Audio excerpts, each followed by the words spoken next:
Question number 14। ये question बहुत बढ़िया क्वेश्चन है, बहुत कुछ सोचने की अपॉर्चुनिटी देता है ये। देखो, a sphere is rolled on a rough horizontal surface.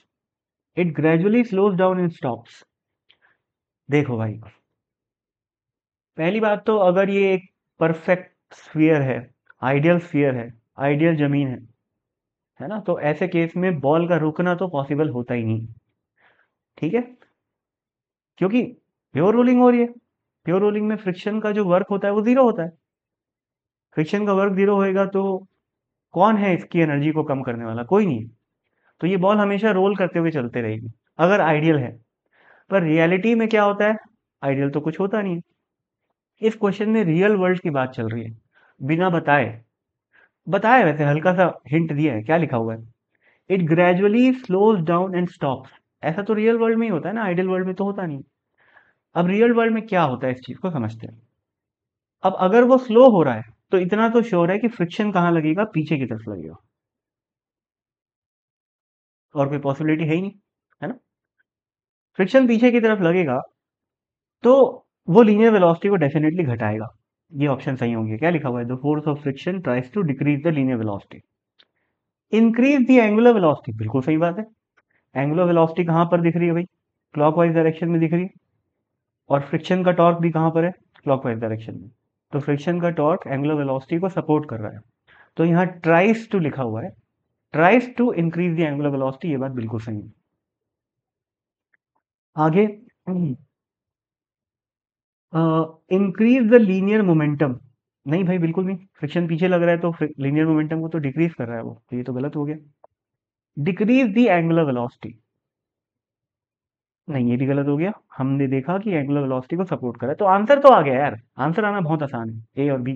ठीक है, वो कोई दिक्कत नहीं।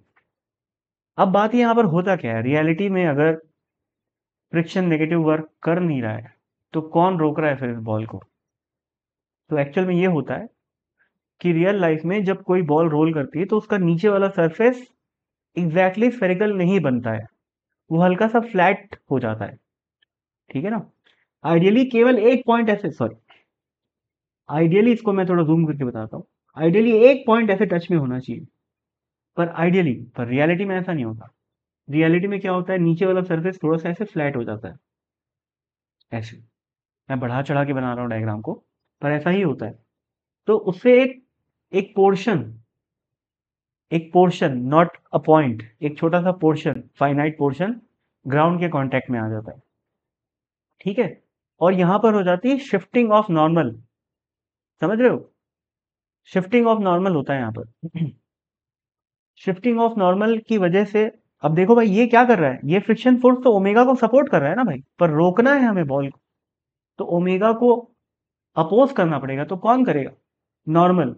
नॉर्मल थोड़ा सा राइट साइड शिफ्ट हो जाता है, मतलब ये बॉल राइट साइड जा रही है तो ये कुछ ऐसे शिफ्ट हो जाता है, बीच वाले पॉइंट से थोड़ा इधर शिफ्ट हो जाता है, और इस नॉर्मल का जो टॉर्क है वो किस डायरेक्शन में लगता है? इस डायरेक्शन में।